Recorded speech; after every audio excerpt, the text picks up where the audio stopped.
السلام عليكم ورحمة الله وبركاته. اللهم صل على سيدنا محمد. اللهم علمني بما تنفعني وانفعنا اللهم بما علمتني وزدنا علما. في الفيديو اللي فات اتكلمنا عن الإف ستيتمنت، وعرفنا إن الإف ستيتمنت ده حالة بنفذها بس بتعدي على الشرط الأول. لو الشرط اتحقق بينفذ الحالة دي، لو الشرط ما اتحققش طبيعي مش هينفذ الحالة دي. تمام؟ احنا كنا بناخد مثال بنقول له مثلا لو درجة الطالب ده أكبر مثلا من 50 نطبع له إن الطالب ده ناجح. طب لو أقل من 50 كنا بنقف، مكانش بينفذ حاجة. وده عنوان النهاردة، اسمه if else. تمام. كنت في الأول بقول له هنا الشرط بتاع الاف لو اتحقق بينفذ لي اللي هو البلوك هنا. تمام. طب لو ما اتحققش قال لك في حاجة اسمها else. يعني ايه؟ يعني تنفذ اللي هو الكود ده هنا برضو، بس في حالة إن الشرط هنا ما اتحققش. تمام. خلينا ناخد مثال عمل ونشوف. لو أنا عايز دلوقتي أعرف الرقم ده، معاه رقم اليوزر مدخله، عايز أعرفه بوزيتيف ولا نيجاتيف. أعملها إزاي؟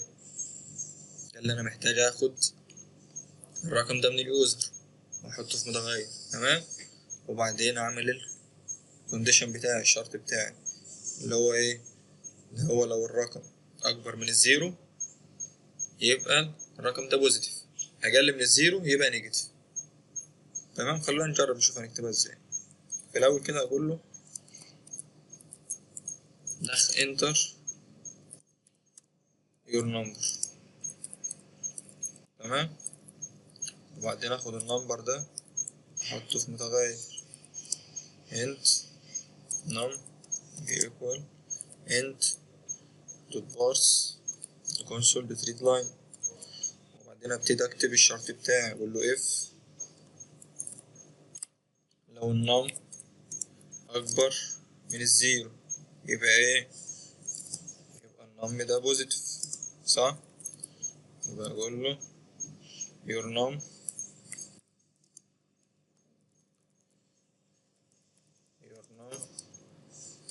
is positive، صح؟ كنا بنقف لحد كده المرة اللي فاتت. قال لك لا بقى لو الشرط ده ما اتحققش خش اكتب لي مثلا، اقول له else، اقول له اكتب ايه؟ ان الرقم ده نيجاتيف. تمام. يبقى اقول له your num is negative. تمام. يبقى ايه الزيادة عندي؟ الزيادة عندي ده يعني هنا لو كنت بقول له لو الشرط اتحقق خش نفذ اللي هنا، لو ما اتحققش كنتش بنفذ. لا، قال لك تو ايه؟ عند حاجة اسمها else، تكتب else وخليه ينفذ لك اللي جوه الكود ده في حالة لو الشرط ما اتحققش. طيب خلونا ندوس كده كنترول في 5 ولا بنكتب هنا console read line تحت عشان نشيل اللي هي الكلام اللي بيبقى مكتوب في شاشة الرام اللي من تحت ده. ندوس كنترول في 5 يقول لك enter your number، نقول له مثلا 6.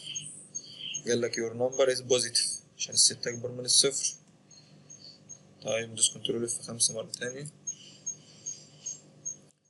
enter your number، نقول له مثلا -5. قال لك ايه؟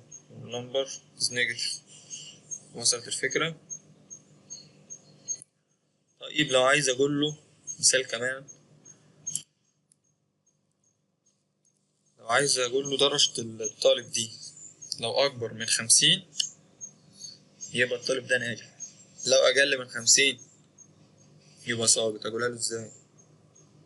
قال لك محتاج تاخد برضه الدرجة دي من الطالب اللي هي الديجري. تمام. أقول له enter your degree وبعدين أكتب ال F بتاعتي، أقول له F الديجري دي بتاع الطالب،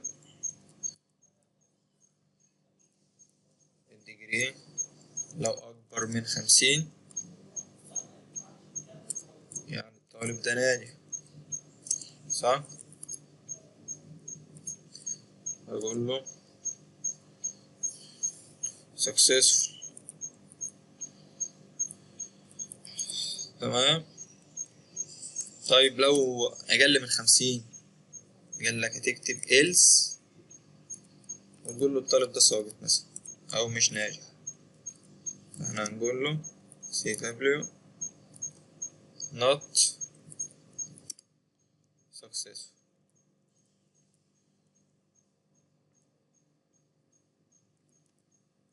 تمام. خلينا ندوس كنترول F5 ونجرب. يقول لك enter your degree، دخل درجتك، نقول له مثلا 75، قال لي ايه successful. طيب نجرب مرة كمان enter your degree، لو قلنا له مثلا 35 قال لك ايه not successful. فهمت الفكرة؟ يبقى انا بديله الشرط، لو الشرط اتحقق بيخش ينفذ لي لجوه البلوك بتاع الاف. طيب لو الشرط ما اتحققش قال لك بتكتب else وخليه ينفذ لك لجوه الelse، بس في حالة ان الشرط هنا ما اتحققش. تمام. طيب ايه الاخطاء اللي ممكن تواجهك هنا وانت بتكتب الاف؟ قال لك الاف بعد الاف كده ما بنكتبش سيمي كولن، شايف مديك ايرور هنا اهو. تمام. يبقى بعد شرط الاف ما ينفعش نكتب سيمي كولن. تمام. قال لك ممكن تنسى البلوك بتاع الكود ده اللي هو القوسين دول، لو نسيت واحد منهم يديك ايرور، شايف ايرور هنا قال لك في قوس عندي ناقص. تمام. في حاجة كمان، لو هتكتب سطر واحد بس بعد الاف قال لك ينفع تمسح البلوك بتاع الكود ده بتاع الاف، شايف مفيش ايرور، لو شغلنا هيشتغل عادي، بس سطر واحد بس. لو كتبت اكتر من سطر يديك ايرور. هنشوف كده نقول له CW اي حاجة مثلا، شايف مديك ايرور اهو، يقول لك expected القوس. طب لو عدتنا القوس مثلا كده، شايف الايرور راح. تمام. يبقى لو هتكتب سطر واحد مش لازم تكتب القوس بتاع المجموعة ده، سريعة يعني احنا ممكن نكتبها كده. تمام. ونفس الكلام في الإلس.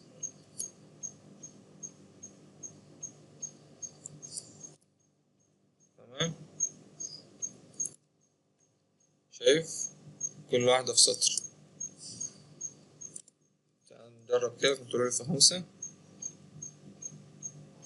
انتر يور ديجري، نقول مثلا 80، يقول لك successful. تمام. بس كده دي كانت السيشن بتاعت النهاردة، أشوفكم المرة الجاية إن شاء الله. السلام عليكم ورحمة الله وبركاته.